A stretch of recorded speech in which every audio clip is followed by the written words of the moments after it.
벽장 속 끔찍한 발견.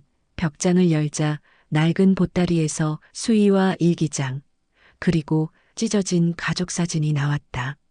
일기장 마지막 페이지, 말순의 손이 떨리며 그 끔찍한 문장을 읽어내려갔다.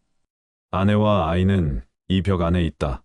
아무도 찾을 수 없을 것이다. 유진이 펄떡 주저앉으며 공포에 질린 목소리로 외쳤다.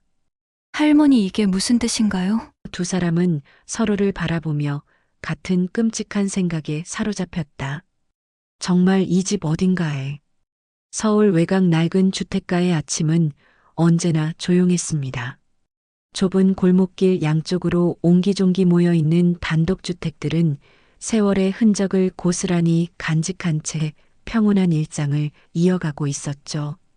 그 중에서도 가장 구석진 곳에 자리한 작은 집에서 조말수는 오늘도 어김없이 마당을 쓸고 있었습니다. 올해로 66이 된 말수는 젊었을 때부터 이 동네에서 살아왔습니다. 초등학교 교사로 30년을 근무하다 은퇴한 뒤에도 여전히 규칙적인 생활을 유지하고 있었죠. 새벽 5시면 어김없이 일어나 마당을 쓸고 화분에 물을 주고 빨래를 널었습니다. 남편을 일찍 여인 후 홀로 아들을 키워낸 강인함이 그녀의 일상 곳곳에 스며 있었습니다. 빗자루질을 하던 말순의 시선이 옆집으로 향했습니다. 지난주 새로 이사온 신혼부부가 살고 있는 집이었죠. 젊은 부부는 서로를 아끼는 모습이 역력했지만 왠지 모르게 말순의 마음에는 불안한 기운이 감돌았습니다. 오랜 교사 생활로 단련된 그녀의 직감이 무언가 평범하지 않음을 알려주고 있었습니다. 안녕하세요. 문득 뒤에서 들려온 목소리에 말순이 돌아보니 옆집 신부인 한유진이 서 있었습니다. 28살의 유진은 단정한 차림새에 조용한 미소를 띠고 있었지만 그 눈가에는 미묘한 그림자가 드리워져 있었습니다. 아, 유진 씨. 좋은 아침이에요. 말수는 반갑게 인사를 건넸습니다. 유진은 잠시 망설이다가 작은 목소리로 말했습니다. 할머니, 혹시 이 동네에서 오래 사셨나요? 그럼요. 벌써 40년이 넘었네요. 왜 그러세요? 유진의 표정이 미묘하게 일그러졌습니다. 무언가 말하고 싶어 하는 듯 했지만 결국 고개를 저었습니다. 아니에요. 그냥 궁금해서요. 말수는 유진의 어색한 미소 뒤에 숨겨진 무언가를 느꼈습니다. 하지만 깊이 묻지는 않았습니다. 대신 부엌으로 들어가 정성스럽게 담근 된장을 작은 통에 덜어 유진에게 건넸습니다. 갓 담근 된장이에요. 맛있게 드세요. 감사합니다. 정말 고마워요. 유진이 된장을 받아들며 진심 어린 감사를 표했습니다. 그러나 그녀가 집으로 돌아가는 뒷모습은 어딘지 모르게 무거워 보였습니다. 그날 밤 말수는 침대에 누워 잠들려 하다가 옆집에서 들려오는 소리에 귀를 기울였습니다. 조용한 흐느낌 소리가 벽을 통해 전해져 왔습니다. 신혼부부의 집에서 여자의 울음소리가 들려오는 것이었습니다.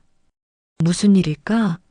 말수는 궁금했지만 남의 사생활에 함부로 개입할 수는 없었습니다. 하지만 교사 시절부터 발달시킨 예민한 관찰력은 계속해서 경고 신호를 보내고 있었습니다. 무언가 평범하지 않은 일이 벌어지고 있다는 것을 말이죠. 며칠이 지나도 밤마다 들려오는 유진의 울음소리는 계속되었습니다. 낮에는 남편 재훈과 함께 다정한 모습을 보이던 유진이 밤이면 홀로 눈물을 흘리고 있었던 것입니다. 말수는 점점 걱정이 되었지만 여전히 직접 나서지는 못했습니다. 그러던 어느 날 말수는 마당에서 빨래를 걷던 중 옆집 마당에서 들려오는 대화를 듣게 되었습니다. 유진아, 괜찮아? 응, 괜찮아요. 그냥 새 환경이 낯설어서요. 우리 혼인신고한 지 이제 겨우 2주밖에 안 됐는데 벌써 이 집이 싫어진 거야? 재훈의 목소리에는 걱정과 함께 미묘한 긴장감이 섞여 있었습니다. 유진의 대답은 들리지 않았지만 이어진 침묵이 많은 것을 말해주고 있었습니다. 말수는 빨래를 들고 집 안으로 들어가면서도 계속 생각에 빠져 있었습니다. 신혼부부가 이사 온 그 집은 예전부터 여러 사람이 들락날락했던 곳이었습니다. 오래 머물지 못하고 떠나는 사람들이 많았죠. 혹시 그 집에 무언가 문제가 있는 것은 아닐까 하는 생각이 스쳤지만 말수는 고개를 저었습니다. 내가 너무 예민한 게 아닐까? 하지만 그녀의 불안한 예감은 곧 현실이 될 예정이었습니다. 그날은 유진과 재훈의 결혼식이 있는 날이었습니다. 집 앞마당에서 소규모로 치러지는 야외 결혼식이라고 했는데 말수는 초대받지 않았지만 마음으로나마 축복을 보내고 있었습니다. 오후가 되자 옆집에서 웃음소리와 축하 인사들이 들려왔습니다. 정말 아름다운 커플이네요. 행복하게 잘 살아요. 창문 너머로 보이는 작은 마당에는 하얀 드레스를 입은 유진과 정장 차림의 재훈이 서 있었습니다. 가족들과 몇 명의 친구들이 둘러서서 축하해주고 있었죠.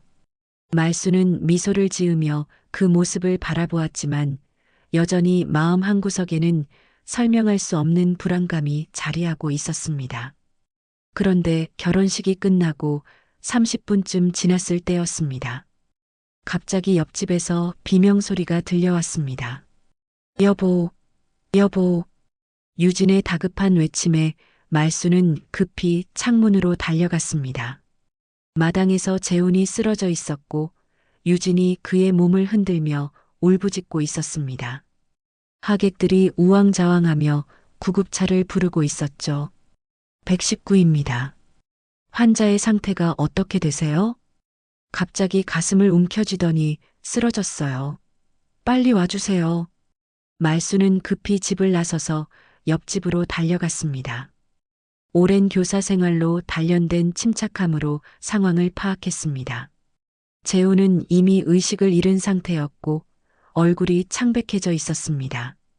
유진 씨, 진정하세요. 구급차가 곧 올 거예요. 하지만 구급차가 도착했을 때는 이미 늦었습니다. 응급실에서 의사는 심장마비로 인한 급사라고 진단했습니다. 21살의 젊은 남성이 갑작스럽게 세상을 떠난 것이었습니다. 장례식은 3일 후 조촐하게 치러졌습니다. 말순도 조문을 갔는데 그곳에서 이상한 광경을 목격했습니다. 조문객 중에 70대로 보이는 노인이 있었는데 그는 다른 사람들과 달리 재훈의 영정사진을 유독 오래 바라보고 있었습니다. 그의 눈빛에는 슬픔보다는 묘한 만족감 같은 것이 어려 있었죠. 저분은 누구세요? 말순이 옆에 있던 재훈의 친구에게 물었지만 그도 모른다고 했습니다. 노인은 조문을 마치고 조용히 사라져버렸습니다. 장례를 마친 후 유진은 홀로 신혼집으로 돌아왔습니다. 결혼식 이틀 만에 과부가 된 28살의 여자는 충격 속에서도 놀라울 정도로 침착함을 유지하고 있었습니다. 하지만 말순의 눈에는 그 침착함 뒤에 숨겨진 무언가가 보였습니다. 그날 밤 말순이 잠들려고 하는데 옆집에서 급한 발걸음 소리가 들려왔습니다. 이어서 유진의 목소리가 들렸습니다. 할머니, 할머니. 말순은 급히 일어나 문을 열었습니다. 유진이 파란 얼굴로 서 있었습니다. 유진 씨, 무슨 일이에요? 할머니, 죄송한데 도움을 좀 요청해도 될까요? 집에서 이상한 냄새가 나는데 혼자서는 무서워서. 말순은 유진을 따라 옆집으로 갔습니다. 집안에는 정말로 묘한 냄새가 돌고 있었습니다. 곰팡이 같기도 하고 뭔가 오래 묵은 듯한 냄새였죠. 언제부터 이 냄새가 났어요? 오늘 저녁부터요. 처음에는 몰랐는데 점점 심해지는 것 같아서 냄새의 근원지를 찾아보니 안방 벽장에서 나고 있었습니다. 말순과 유진은 조심스럽게 벽장을 열어보았습니다. 벽장 구석진 곳에서 낡은 보따리가 하나 발견되었습니다. 겉보기에도 오래된 것 같았는데 바로 여기서 그 이상한 냄새가 나고 있었습니다. 이게 뭘까요? 유진이 조심스럽게 보따리를 꺼냈습니다. 보따리를 풀어보니 그 안에서 놀라운 것들이 나왔습니다. 하얀 수의 한 벌, 누렇게 바랜 일기장 하나, 그리고 흑백 사진 몇 장이었습니다. 사진들을 자세히 보니 한 가족의 모습이었습니다. 중년 남성과 젊은 여성, 그리고 어린 아이 둘이 함께 찍은 가족 사진이었죠. 하지만 사진은 여러 곳이 찢어져 있었고 특히 여성과 아이들의 얼굴 부분이 심하게 훼손되어 있었습니다.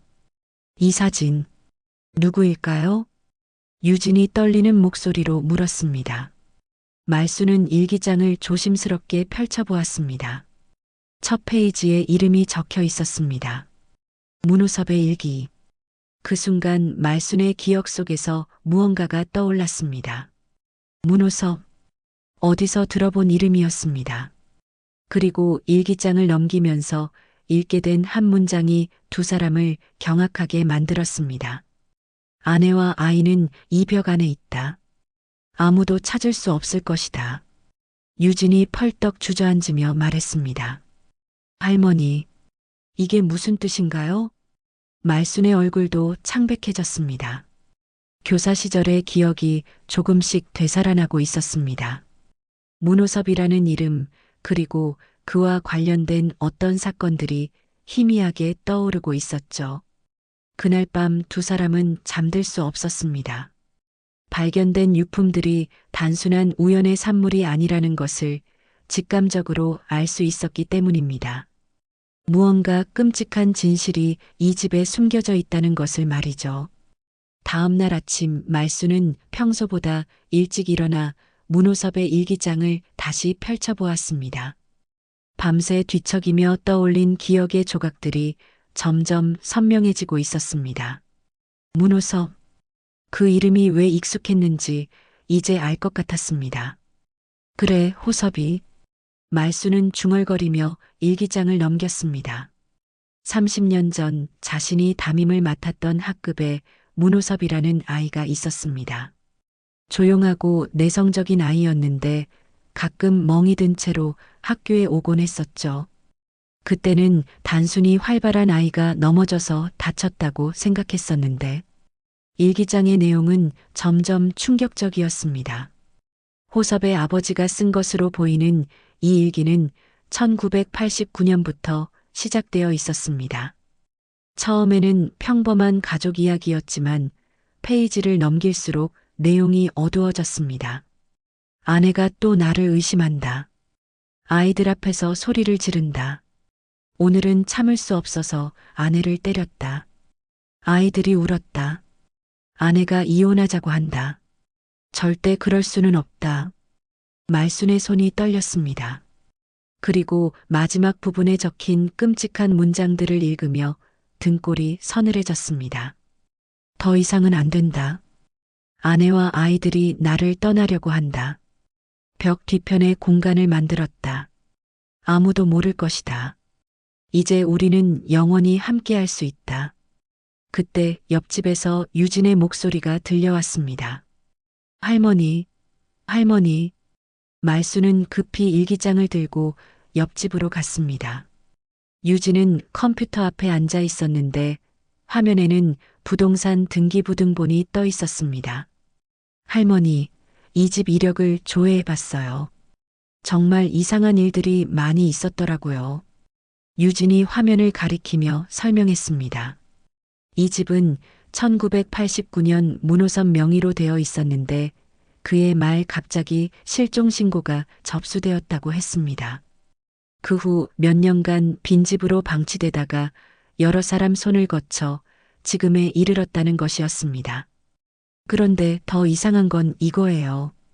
유진이 다른 창을 열어서 보여준 것은 당시 신문 기사였습니다. 일가족 실종 사건, 수사 중단이라는 제목의 기사였죠. 1989년 12월 이 집에 살던 문 씨 일가족 3명이 갑자기 실종되었다고 나와 있어요. 경찰이 수사했지만 단서를 찾지 못해 미제 사건으로 남았다고 하네요. 말수는 일기장을 유진에게 보여주었습니다. 유진 씨, 이걸 보세요. 유진이 일기장의 마지막 부분을 읽더니 얼굴이 하얗게 변했습니다. 이건 살인을 암시하는 내용 아닌가요?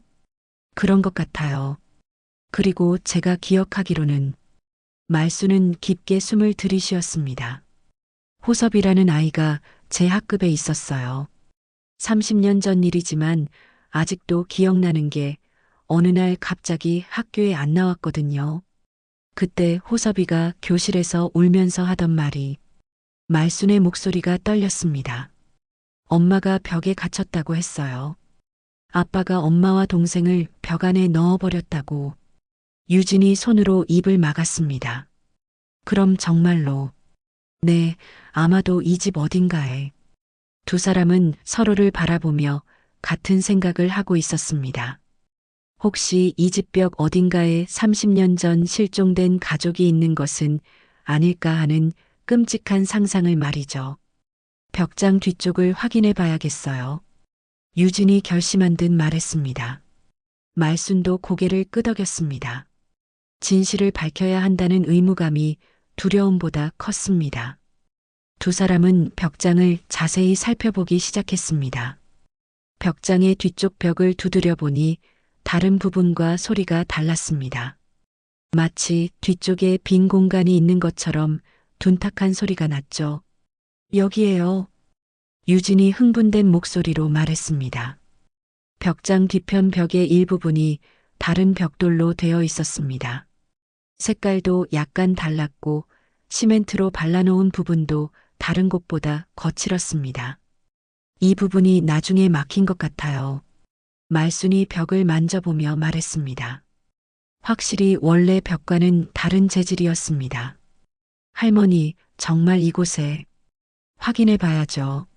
하지만 우리 둘이서는 어려울 것 같은데. 그때 유진이 결심한 듯 말했습니다. 공구를 사서 직접 뜯어봐요. 더 이상 이런 식으로 궁금해하며 살 수는 없어요. 말수는 잠시 망설였습니다. 만약 정말로 그 벽 뒤에 끔찍한 것이 있다면 어떻게 될까요? 하지만 30년 전 자신이 호섭이의 말을 진지하게 받아들이지 않았던 일에 대한 죄책감이 마음을 짓눌렀습니다. 그래요. 해봅시다. 다음 날 두 사람은 철물점에서 망치와 정을 사왔습니다. 그리고 조심스럽게 벽을 뜯기 시작했습니다. 시멘트가 부서지면서 뒤쪽에서 찬 바람이 불어왔습니다. 정말로 뒤쪽에 공간이 있었던 것입니다. 벽돌 몇 개를 제거하자 손전등 불빛으로 안쪽을 들여다볼 수 있게 되었습니다. 유진이 먼저 손전등을 비춰보았는데 곧 비명을 질렀습니다. 아! 좁은 공간 안에서 뭔가 하얀 것이 보였습니다. 말순도 손전등을 받아 들여다보았습니다. 그리고 두 사람 모두 말을 잃었습니다. 그곳에는 정말로 사람의 유골이 있었습니다. 그것도 한 구가 아니라 두 구였습니다. 큰 것과 작은 것이 나란히 누워 있었고 옆에는 낡은 옷가지들과 장신구들이 흩어져 있었습니다.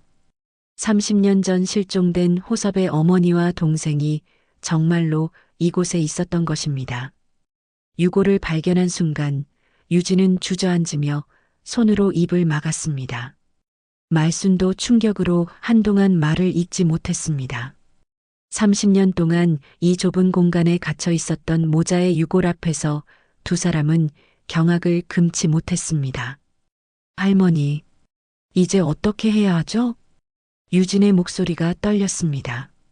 말수는 깊게 숨을 들이쉬며 마음을 진정시켰습니다. 오랜 교사 생활로 단련된 침착함이 이럴 때 필요했습니다. 경찰에 신고해야죠. 이건 우리가 감당할 일이 아니에요. 하지만 유골만이 전부가 아니었습니다. 손전등으로 좀 더 자세히 살펴보니 유골 옆에 다른 물건들도 있었습니다. 낡아 빠진 여성용 반지 하나와 작은 아기 신발 한 짝이 눈에 띄었습니다. 저 반지, 결혼 반지 같아요. 유진이 조심스럽게 말했습니다. 반지는 오랜 세월 탓에 변색되어 있었지만 여전히 그 형태를 유지하고 있었습니다. 아기 신발은 더욱 가슴 아팠습니다. 아직 걸음마도 제대로 못된 아이의 것으로 보였기 때문입니다. 경찰서에 신고 전화를 걸었을 때 접수 담당자는 처음에는 믿지 못하는 듯 했습니다. 집벽장에서 유골을 발견했다고요? 네, 맞습니다. 두 구의 유골이 있어요. 여성 한 명과 어린아이 한 명으로 보입니다. 1시간 후 경찰이 도착했습니다. 형사 2명과 감식팀이 와서 현장을 확인했습니다. 베테랑 형사인 김 형사는 유골을 보자마자 표정이 굳어졌습니다. 이건 최소 10년 이상 된 것 같은데 혹시 이 집 이력을 아시나요? 말순이 앞서 조사한 내용과 문호섭의 일기장을 보여주었습니다. 김 형사는 일기장을 읽어보더니 고개를 끄덕였습니다. 1989년 실종 사건이군요. 당시 담당했던 선배에게서 들은 적이 있어요. 미제 사건으로 남아있던 건데 감식팀은 현장을 꼼꼼히 조사했습니다. 유골과 함께 발견된 유품들을 수집하고 벽의 구조도 자세히 살펴보았습니다. 확실히 이 벽은 나중에 막힌 것이 분명했습니다. 국과수의 정밀 감정을 의뢰해야겠습니다. 신원 확인과 사망 원인 등을 파악해야 하니까요. 하지만 며칠 후 경찰에서 온 소식은 예상치 못한 것이었습니다. 문호섭이 이미 행정상으로는 사망 처리되어 있다는 것이었습니다. 언제 사망 처리되었나요? 1995년에요. 실종된 지 6년 후에 가족이 사망 신고를 했다고 되어 있네요. 가족이요? 문호섭 씨의 아들이 살아있다는 말씀인가요? 김 형사가 자료를 뒤적이며 답했습니다. 문호섭 씨의 아들, 문호진은 당시 친척 집에 맡겨졌다고 기록되어 있어요. 그런데 그 이후 행적이 묘연하네요. 이 소식을 들은 말수는 더욱 혼란스러워졌습니다. 그렇다면 호진이는 지금 어디에 있는 것일까요? 그리고 왜 아버지의 사망 신고를 했을까요? 며칠 후 말순의 아들 진수가 어머니를 찾아왔습니다. 진수는 40대 중반의 회사원으로 어머니를 무척 걱정하고 있었습니다. 엄마, 무슨 일에 괜히 엮여서 그래요? 이런 일은 경찰에 맡기고 엄마는 빠지세요. 하지만 진수야, 이건 그냥 넘어갈 일이 아니야. 30년 전에 내가 엄마가 뭘 어쨌다고요? 옛날 일 가지고 자꾸 자책하지 마세요. 진수는 어머니가 이 사건에 더 깊이 관여하는 것을 원치 않았습니다. 혹시 무슨 위험한 일이 생길까봐 걱정되었기 때문입니다. 한편 유진도 비슷한 압박을 받고 있었습니다. 시어머니가 찾아와서 집을 팔고 다른 곳으로 이사하라고 종용했습니다. 유진아, 이런 흉가에서 계속 살 수는 없잖니. 재훈이도 죽었는데 여기서 뭘 하겠다는 거야? 어머니, 하지만 이 일이 재훈이 죽음과 관련이 있을지도 몰라요. 무슨 소리야? 재훈이는 심장마비로 죽었다고 했잖아. 시어머니는 유진의 말을 일축했습니다. 하지만 유진의 마음속에는 의문이 계속 커져가고 있었습니다. 정말 재훈의 죽음이 단순한 우연일까요? 그러던 중 국과수에서 충격적인 결과가 나왔습니다. 김 형사가 직접 찾아와서 알려준 내용이었습니다. 유골의 신원이 확인되었습니다. 1989년 실종된 문호섭의 아내 이영희 씨와 둘째 아들 문호진 군이 맞습니다. 그럼 정말로 네, 살인 사건이 확실합니다. 그런데 더 놀라운 건 따로 있어요. 김 형사가 잠시 말을 멈췄다가 계속했습니다. 유품 중에서 채취한 DNA를 분석해 봤는데요. 네, 일부가 최근에 사망한 서재훈 씨와 일치합니다. 말순과 유진은 동시에 얼굴이 하얗게 변했습니다. 그게 무슨 뜻인가요? 서재훈 씨가 이 집과 깊은 연관이 있다는 뜻입니다. 가족관계일 가능성이 높아요. 유진이 비틀거리며 의자에 앉았습니다.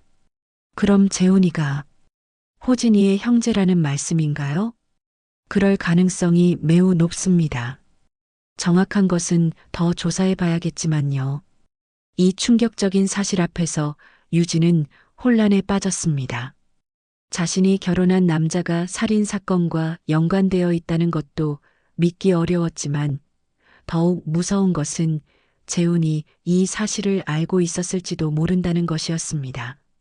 할머니, 이제 어떻게 해야 하죠? 재훈이의 죽음도 정말 우연일까요? 말순도 같은 생각을 하고 있었습니다. 모든 것이 단순한 우연치고는 너무 많은 것들이 얽혀 있었습니다.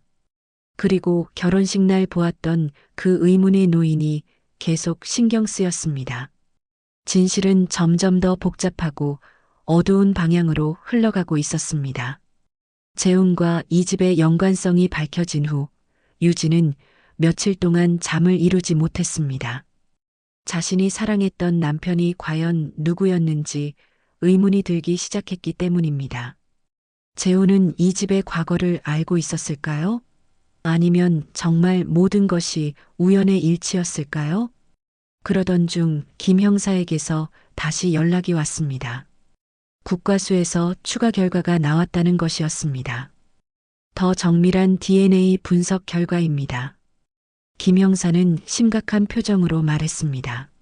서재훈 씨는 벽에서 발견된 남자아이, 즉 문호진 군의 형제가 확실합니다. 같은 부모에서 태어난 형제죠. 유진의 얼굴이 창백해졌습니다. 문호진 군보다 나이가 많으니까 첫째였을 가능성이 높은데 이상한 것은 당시 실종 신고에는 호진이만 기록되어 있어요. 첫째 아들에 대한 기록이 없습니다. 말순이 고개를 갸우뚱했습니다. 그게 무슨 뜻인가요? 아마도 서재훈 씨는 이미 그 이전에 다른 곳으로 보내졌거나 아니면 다른 이유로 가족에서 분리되었을 가능성이 있어요. 그때 유진이 떨리는 목소리로 말했습니다. 시어머니를 한번 만나봐야겠어요. 재훈이의 출생에 대해 아시는 게 있을지도 몰라요. 다음 날 유진은 말순과 함께 시어머니를 찾아갔습니다. 시어머니는 며느리가 갑자기 찾아온 것을 의아해했습니다. 유진아, 무슨 일이야? 그리고 이분은? 옆집에 사시는 조말순 할머니세요. 어머니께 꼭 여쭤봐야 할 것이 있어서 왔어요. 유진은 최근에 밝혀진 사실들을 차근차근 설명했습니다. 재훈이 그 집과 연관되어 있다는 것, 그리고 그곳에서 발견된 유골들의 정체까지 모든 것을 말했습니다. 시어머니의 표정이 점점 굳어갔습니다. 그리고 마지막에는 고개를 떨구며 한숨을 내쉬었습니다. 결국 알아버렸구나. 어머니, 뭘 아신다는 말씀이세요? 시어머니는 한참 동안 침묵을 지키다가 떨리는 목소리로 입을 열었습니다. 재훈이는 원래 내 아들이 아니었어. 그리고 그 애의 아버지는. 말순과 유진이 숨을 죽이며 기다렸습니다. 문우섭이야. 유진이 깜짝 놀라며 일어섰습니다. 네, 그게 무슨 말씀이세요? 시어머니는 눈물을 흘리며 오랫동안 숨겨왔던 비밀을 털어놓기 시작했습니다. 1980년대 말 나는 남편과의 관계가 좋지 않았어. 아이도 생기지 않았고 남편은 날마다 술만 마시며 나를 구박했지. 어머니, 그때 문우섭을 만났어. 그 사람도 아내와의 관계가 원만하지 않다고 했거든. 우리는 서로에게 위로가 되었어. 말순이 상황을 이해하기 시작했습니다. 그래서 재훈 씨가 재훈이는 호섭과 내 사이에서 태어난 아이야. 하지만 호섭은 이미 가정이 있었고 나도 마찬가지였어서 아이를 공개할 수 없었지. 시어머니의 목소리가 더욱 떨렸습니다. 호섭은 재훈이를 자신의 집에서 키우겠다고 했어. 아내에게는 친척의 아이라고 속이고 말이야.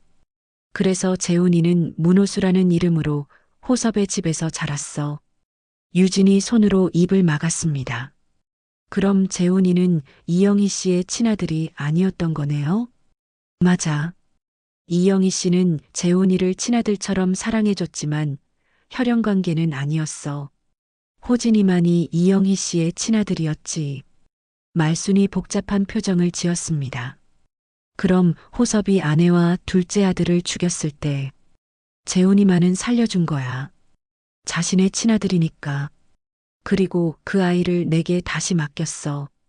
시어머니는 계속해서 충격적인 진실을 털어놓았습니다. 호섭이 재훈이를 내게 데려왔을 때 그 아이는 완전히 망가져 있었어. 어머니와 동생이 죽는 걸 본 충격 때문에 말도 제대로 못하고 밤마다 악몽에 시달렸어. 그래서 이름을 바꾸신 건가요? 응. 과거를 완전히 잊게 하고 싶었어. 그래서 문호수에서 서재훈으로 이름을 바꿨지. 유진이 눈물을 흘리며 물었습니다. 재훈이는 자신의 진짜 과거를 알고 있었나요? 모르는 것 같았어. 워낙 어렸을 때 일이라 기억을 잃은 줄 알았는데. 시어머니가 잠시 망설이다가 계속했습니다. 하지만 최근 들어 이상한 일들이 있었어. 결혼 준비를 하면서 재훈이가 자꾸 악몽을 꾸기 시작했거든. 어떤 악몽이요? 꿈에서 어떤 여자와 아이가 나타나서 자신을 부른다고 했어. 그리고 벽 안에서 도움을 요청한다고. 처음에는 단순한 꿈인 줄 알았는데 점점 생생해진다고 하더라고. 말순이 깊게 한숨을 쉬었습니다. 그럼 재훈 씨의 무의식이 진실을 기억하고 있었던 거군요. 그런 것 같아. 그리고 신혼집을 그 동네에서 구하겠다고 했을 때부터 불안했어. 혹시 기억이 되살아나는 건 아닌가 싶어서. 그때 시어머니가 갑자기 불안한 표정을 지었습니다. 유진아, 그런데 조심해야 할 게 있어. 뭘 조심해야 하나요? 호섭에게는 형이 있었어. 문호철이라는 사람인데 당시 사건을 덮어주는 대신 조건을 걸었다고 했어. 말순과 유진이 긴장한 표정을 지었습니다. 어떤 조건이요? 재훈이는 절대 과거를 기억해서는 안 된다는 조건이었어. 만약 기억하게 되면 시어머니의 목소리가 떨렸습니다. 위험할 수 있다고 했어. 유진의 얼굴이 하얗게 변했습니다. 그럼 혹시 재훈이의 죽음이? 시어머니가 고개를 끄덕였습니다. 재훈이가 그 집에서 살기 시작하면서 기억을 되찾기 시작했다는 걸 누군가 알았을지도 몰라. 그리고 그것을 막으려고 했을 수도 있고. 말순이 떨리는 목소리로 물었습니다. 그 문호철이라는 사람이 지금도 살아있나요? 글쎄, 확실하지는 않지만 당시에는 이 동네에서 꽤 영향력 있는 사람이었어. 구의원이었다고 들었어. 김 형사에게 즉시 연락을 했습니다. 문호철이라는 인물을 찾아달라고 요청했죠. 그리고 재훈의 죽음을 다시 조사해달라고 부탁했습니다. 심장마비라고 했지만 혹시 독살일 가능성은 없을까요? 김 형사는 진지하게 받아들였습니다. 부검 결과를 다시 검토해 보겠습니다. 그리고 문호철이라는 인물도 찾아보죠. 시어머니는 마지막으로 말했습니다. 유진아, 정말 미안해. 이런 복잡한 과거를 숨기고 있었어서. 어머니, 괜찮아요. 이제라도 알게 되어서 다행이에요. 하지만 유진의 마음은 더욱 복잡해졌습니다. 자신이 사랑했던 남편이 이토록 아픈 과거를 가지고 있었다는 것, 그리고 그 과거가 결국 그의 죽음까지 이어졌다는 것이 너무나 가슴 아팠습니다. 진실이 점점 수면 위로 떠오르고 있었습니다. 재훈의 죽음이 단순한 우연이 아닐 가능성이 높아졌고, 배후에는 30년 전 사건을 덮으려는 누군가가 있을지도 모른다는 것이 드러났습니다. 며칠 후 김 형사에게서 연락이 왔습니다. 문호철이라는 인물을 찾았다는 소식이었습니다. 말순과 유진은 급히 경찰서로 갔습니다.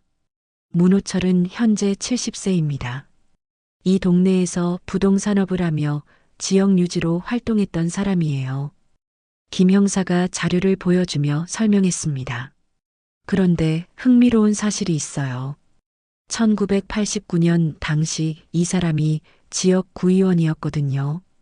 그리고 문호섭 사건 수사가 중단된 것도 이 사람의 개입이 있었다는 정황이 있습니다. 유진이 놀란 표정을 지었습니다. 그럼 정말로 사건을 덮었다는 말씀인가요? 당시 수사 기록을 보면 갑자기 수사가 중단되었어요. 상부에서 지시가 내려왔다고 되어 있는데 그 배경에 문호철이 있었을 가능성이 높습니다. 말순이 심각한 표정으로 물었습니다. 그 사람이 재훈이 죽음과도 관련이 있을까요? 그것까지는 확실하지 않지만 조사해 볼 가치가 있어요. 그런데 한 가지 더 알려드릴 게 있습니다. 김 형사가 다른 서류를 꺼냈습니다. 재훈 씨의 부검 결과를 재검토했는데요. 혈액에서 미량의 독성 물질이 검출되었습니다. 독성 물질이요? 디기탈리스라는 식물성 독소입니다. 소량으로도 심장마비를 유발할 수 있어요. 처음 부검 때는 놓쳤는데 정밀 검사를 해보니 발견된 거죠. 유진이 손으로 입을 막았습니다. 그럼 재훈이가 정말 독살당한 건가요? 그럴 가능성이 매우 높습니다. 문제는 언제, 어떻게 독이 투여되었느냐인데, 그때 말순이 무언가 떠올랐다는 듯 말했습니다. 형사님, 결혼식 날 이상한 노인이 있었어요. 조문객 중에도 있었고요. 어떤 노인 말씀이세요? 70대 정도로 보이는 남자였는데 다른 사람들과 달리 혼자 있었어요. 그리고 재훈 씨를 유독 오래 바라보고 있었죠. 김 형사가 관심을 보였습니다. 혹시 그 노인의 특징을 더 기억하시나요? 키가 크고 마른 편이었어요. 그리고 왼손에 큰 반지를 끼고 있었던 것 같아요. 김 형사가 문호철의 사진을 보여주었습니다. 이 사람인가요? 말순이 사진을 자세히 보더니 고개를 끄덕였습니다. 맞아요. 이 사람이에요. 유진도 사진을 보며 기억을 되살렸습니다. 저도 본 것 같아요. 결혼식 때 재훈이한테 축하 인사를 건네면서 뭔가를 건넨 것 같았는데, 뭔가를 건넸다고요? 네, 작은 술잔 같은 걸 건네더라고요. 축하주라고 하면서 김 형사의 표정이 심각해졌습니다. 그럼 그때 독이 투여되었을 가능성이 높겠네요. 즉시 문호철을 소환해야겠습니다. 하지만 문호철을 찾는 것은 쉽지 않았습니다. 그는 며칠 전부터 집을 비우고 있었고 연락도 되지 않았습니다. 가족들도 어디 갔는지 모른다고 했습니다. 도망간 것 같아요. 김 형사가 걱정스럽게 말했습니다. 하지만 곧 찾을 겁니다. 전국에 수배를 내렸거든요. 그런데 이틀 후 예상치 못한 곳에서 문호철이 나타났습니다. 바로 말순의 집 앞에서였습니다. 그날 저녁 말순이 설거지를 하고 있는데 현관벨이 울렸습니다. 문을 열어보니 그 70대 노인이 서 있었습니다. 안녕하세요. 조말순 선생님이시죠? 말순은 즉시 그가 문호철임을 알아챘습니다. 하지만 놀라지 않고 침착하게 대응했습니다. 네, 그런데 누구시죠? 문호철입니다. 잠깐 이야기를 나눌 수 있을까요? 말순은 문을 열어주었습니다. 경찰에 신고해야 한다는 생각도 들었지만 먼저 무슨 말을 하려는지 들어보고 싶었습니다. 들어오세요. 문호철은 거실에 앉으며 말순을 유심히 바라보았습니다. 선생님께서 많은 것을 알게 되신 것 같네요. 무엇을 말씀하시는 건가요? 제 동생 호섭이의 일 말입니다. 그리고 재훈이의 일도요. 말순은 마음속으로 긴장했지만 겉으로는 평정을 유지했습니다. 왜 재훈 씨를 죽였습니까? 문호철이 한숨을 내쉬었습니다. 선생님은 참 직설적이시네요. 맞습니다. 제가 재훈이를 죽였어요. 왜요? 재훈이가 기억을 되찾기 시작했거든요. 어린 시절의 그 끔찍한 기억을 말이에요. 문호철의 목소리에는 후회가 섞여 있었습니다. 30년 전 제가 호섭이의 범죄를 덮어준 건 동생이니까 그랬던 거예요. 하지만 조건이 있었죠. 재훈이는 절대 과거를 기억해서는 안 된다는 것이었어요.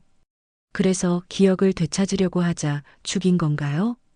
재훈이가 그 집을 신혼집으로 정했을 때부터 불안했어요.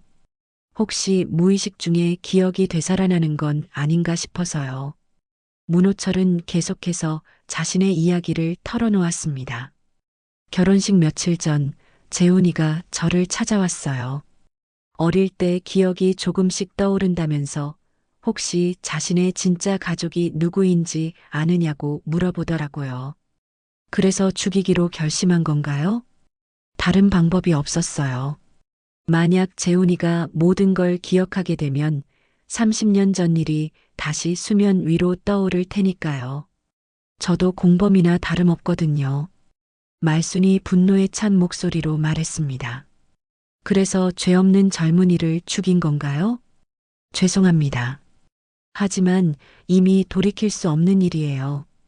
그때 문호철이 갑자기 주머니에서 뭔가를 꺼냈습니다. 작은 병이었습니다. 선생님도 너무 많이 아시게 되었네요. 말순이 뒤로 물러났습니다. 뭘 하려는 겁니까? 재훈이에게 쓴 것과 같은 독입니다. 고통스럽지 않을 거예요.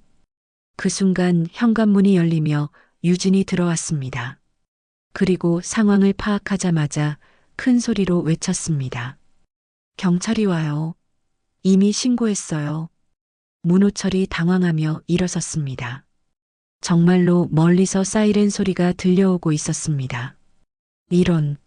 문호철은 독병을 바닥에 떨어뜨리고 도망가려 했지만 이미 늦었습니다. 경찰들이 집 안으로 들어와 그를 체포했습니다. 문호철 살인 혐의로 체포합니다. 드디어 30년 만에 진실이 밝혀지는 순간이었습니다. 문호철이 체포된 후 경찰서에서는 본격적인 조사가 시작되었습니다. 말순과 유진도 참고인으로 조사를 받았는데 문호철의 자백으로 인해 사건의 전모가 드러나고 있었습니다. 문호철이 모든 걸 자백했습니다. 김 형사가 조사실에서 말순과 유진에게 설명했습니다. 1989년 당시 문호섭이 아내와 둘째 아들을 살해한 후 문호철에게 도움을 요청했다고 해요. 문호철은 당시 구의원이라는 지위를 이용해서 사건을 은폐했습니다. 유진이 떨리는 목소리로 물었습니다. 그럼 경찰 수사도 문호철이 막은 건가요? 그렇습니다. 당시 경찰서장과 친분이 있었거든요. 압력을 넣어서 수사를 중단시켰습니다.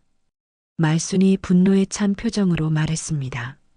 그래서 30년 동안 진실이 묻혀 있었던 거군요. 맞습니다.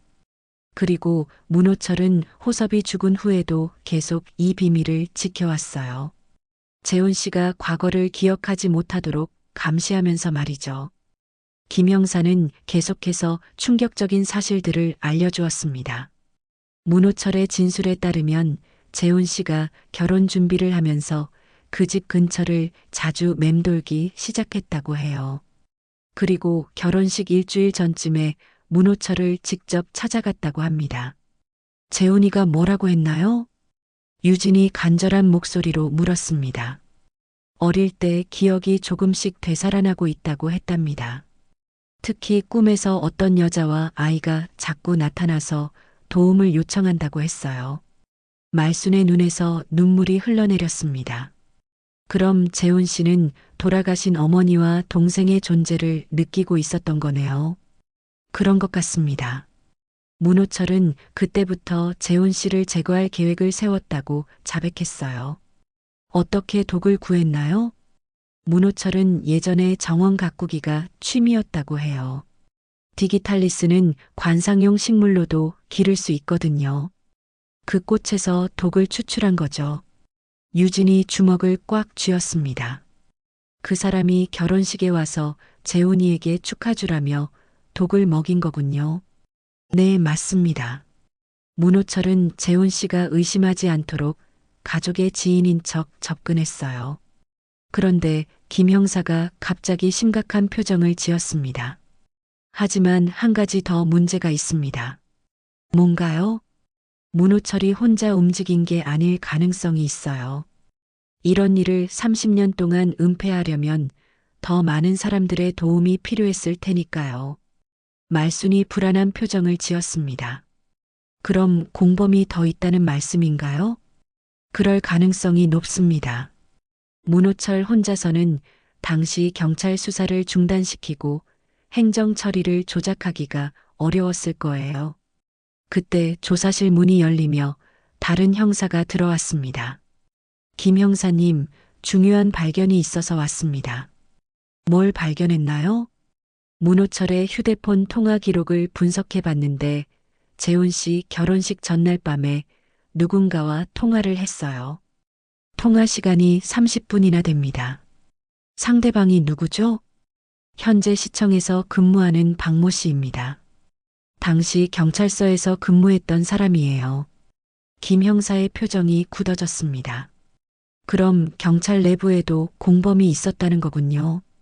며칠 후 추가 수사를 통해 더 많은 진실이 밝혀졌습니다.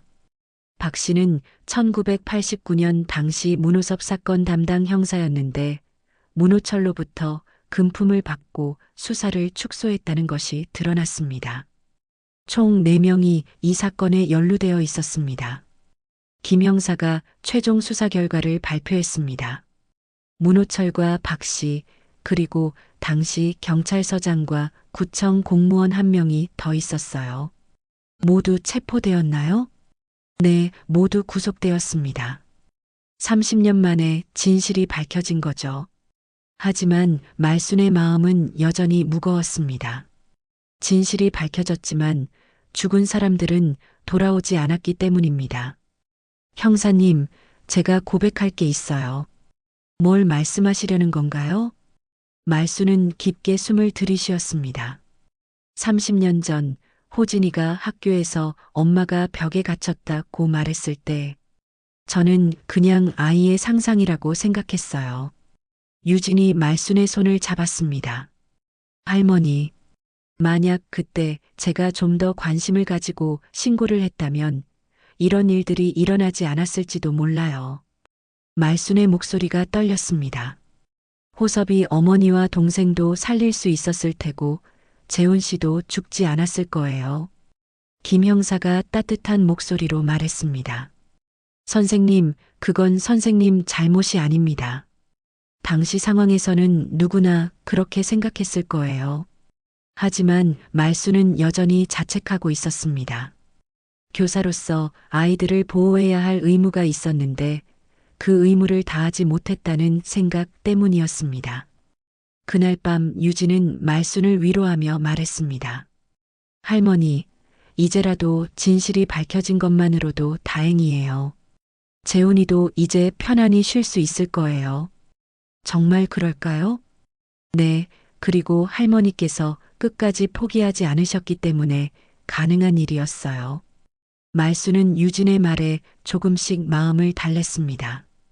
비록 늦었지만 억울하게 죽은 사람들의 원한을 풀어준 것은 분명했습니다. 다음 날 언론에서 이 사건을 대대적으로 보도했습니다. 30년 만에 밝혀진 미제 살인 사건이라는 제목으로 전국의 주목을 받았습니다. 그리고 많은 사람들이 말순과 유진의 용기를 칭찬했습니다. 하지만 두 사람에게 중요한 것은 언론의 관심이 아니었습니다. 진실을 밝혀서 죽은 사람들의 원한을 풀어준 것, 그것이 가장 중요했습니다. 사건이 완전히 마무리된 지 한 달이 지났습니다. 재훈의 장례식이 새롭게 치러졌는데 이번에는 그의 진짜 신분이 밝혀진 후였습니다. 문호수, 아니 서재훈으로 살아온 그의 파란만장한 삶을 기리는 추도식이었습니다. 장례식장에는 예상보다 많은 사람들이 모였습니다. 사건이 언론에 알려진 후 많은 시민들이 관심을 보였고 억울하게 죽은 젊은이를 위해 조문하러 온 것이었습니다. 유진은 검은 상복을 입고 조문객들을 맞이하며 남편의 진짜 이름으로 제대로 된 작별 인사를 나누고 있었습니다. 재훈이가 마침내 평안을 찾았을 거예요. 말순이 유진의 어깨에 손을 올리며 위로했습니다. 유진은 눈물을 닦으며 고개를 끄덕였습니다. 네, 이제야 정말 보내드릴 수 있을 것 같아요. 장례식 후 두 사람은 그 집으로 돌아왔습니다. 그런데 유진은 예상과 달리 이사를 가지 않겠다고 말했습니다. 할머니, 저는 이 집에 계속 살려고 해요. 말순이 놀란 표정을 지었습니다. 정말 괜찮겠어요? 이런 일이 있었는데. 괜찮아요. 오히려 이제는 이 집이 단순한 흉가가 아니라 억울하게 죽은 사람들의 이야기를 기억하는 곳이라고 생각해요. 유진의 목소리에는 확신이 담겨 있었습니다. 재훈이도 어린 시절 이곳에서 살았고 어머니와 동생도 여기서 생을 마감했잖아요. 이 집을 버리고 떠난다면 그분들의 기억도 함께 사라질 것 같아요. 말수는 유진의 마음을 이해할 수 있었습니다. 그녀 역시 이 사건을 통해 많은 것을 깨달았기 때문입니다. 그럼 어떻게 할 계획이세요? 이 집을 기념관으로 만들려고 해요. 문호섭 가족의 이야기를 기억하고 동시에 가정폭력의 심각성을 알리는 공간으로 말이에요. 유진은 며칠 전부터 생각해온 계획을 설명했습니다. 1층은 전시 공간으로 만들고 2층은 상담실로 활용하려고 해요. 가정폭력으로 고통받는 여성들과 아이들을 도울 수 있는 곳으로요. 정말 좋은 생각이네요. 말순이 진심으로 감탄했습니다. 그럼 제가 도와드릴게요. 저도 이 일에 참여하고 싶어요. 정말요? 너무 감사해요, 할머니. 두 사람은 손을 맞잡으며 새로운 시작을 다짐했습니다. 몇 주 후 집 개조 작업이 시작되었습니다. 벽장이 있던 자리는 작은 추모 공간으로 만들어졌습니다. 이영희 씨와 호진이의 사진을 모시고 매일 꽃을 올릴 수 있는 제단을 마련했습니다. 말수는 매일 아침 그곳에서 차례를 지냈습니다. 30년 동안 억울하게 묻혀있던 영혼들에게 사과하고 이제야 편히 쉬라고 당부했습니다. 영희 씨, 호진아. 늦었지만 이제 모든 게 밝혀졌어. 그 나쁜 사람들은 모두 벌을 받았으니까 마음 놓고 쉬렴. 말순의 목소리는 항상 따뜻했습니다. 교사였던 그녀는 호진이를 마치 자신의 제자인 것처럼 대했습니다. 한편 유진은 전시관 준비에 매진했습니다. 사건의 전말을 정리한 자료들과 당시 신문 기사들, 그리고 발견된 유품들의 사진을 전시했습니다. 무엇보다 중요한 것은 이 사건이 단순한 과거의 일이 아니라 현재도 일어나고 있는 가정폭력 문제와 연결되어 있다는 것을 보여주는 것이었습니다. 많은 사람들이 이 이야기를 통해 가정폭력의 심각성을 깨닫게 되길 바라요. 유진이 전시판을 정리하며 말했습니다. 개관일이 다가오자 지역 언론에서도 관심을 보였습니다. 흉가에서 기념관으로 변신한 이 집의 이야기는 많은 사람들에게 감동을 주었습니다. 드디어 개관일 생각보다 많은 사람들이 찾아왔습니다. 동네 주민들부터 시작해서 사건에 관심을 가진 시민들, 그리고 가정폭력 상담 관련 단체 관계자들까지 다양한 사람들이 모였습니다. 말수는 관람객들에게 직접 설명을 해주었습니다. 이 집에서 일어난 비극은 우리 모두가 기억해야 할 일입니다. 특히 아이들의 작은 신호도 놓치지 말아야 한다는 교훈을 주죠.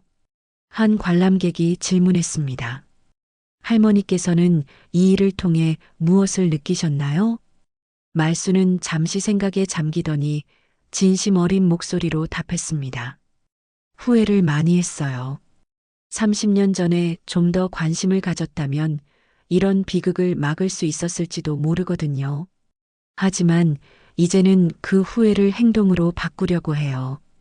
어떤 행동 말씀이신가요? 앞으로 이곳에서 아이들과 여성들을 도우며 살아갈 거예요. 더 이상 같은 비극이 반복되지 않도록 말이에요. 그날 저녁 모든 관람객들이 돌아간 후 말순과 유진은 조용히 차를 마시며 하루를 마무리했습니다. 할머니, 정말 고마워요. 할머니가 아니었다면 이 모든 일이 불가능했을 거예요. 무슨 말씀이에요? 유진 씨가 포기하지 않고 끝까지 진실을 찾으려고 했기 때문에 가능한 일이었어요. 두 사람은 서로를 바라보며 미소를 지었습니다. 비극으로 시작된 인연이었지만 이제는 서로에게 없어서는 안 될 동반자가 되어 있었습니다. 할머니, 내일부터 상담 프로그램이 시작되는데 첫 번째 상담자가 오신대요. 정말요? 벌써? 네, 가정폭력으로 고통받고 있는 젊은 엄마라고 하시더라고요. 아이도 함께 데리고 오신다고 했어요. 말순의 눈이 반짝였습니다. 그럼 내일부터 정말 새로운 시작이네요. 네, 이제 이 집은 아픔의 공간이 아니라 치유의 공간이 될 거예요. 그날 밤 말순은 다시 한번 추모 공간에서 기도를 올렸습니다. 영희 씨, 호진아, 그리고 재훈아, 너희들의 희생이 헛되지 않도록 할게. 이곳에서 많은 사람들을 도우며 살아갈 테니까 편히 쉬어라. 창밖으로는 따뜻한 봄바람이 불어왔습니다. 오랜 겨울이 끝나고 새로운 계절이 시작되는 것처럼 이 집에도 새로운 희망이 피어나고 있었습니다. 말순은 중얼거렸습니다. 늦었지만 이제야 미안하다고 말할 수 있게 되었네. 그리고 그녀의 얼굴에는 평온한 미소가 떠올랐습니다. 30년 동안 마음 한구석에 자리했던 죄책감이 비로소 용서와 희망으로 바뀌는 순간이었습니다.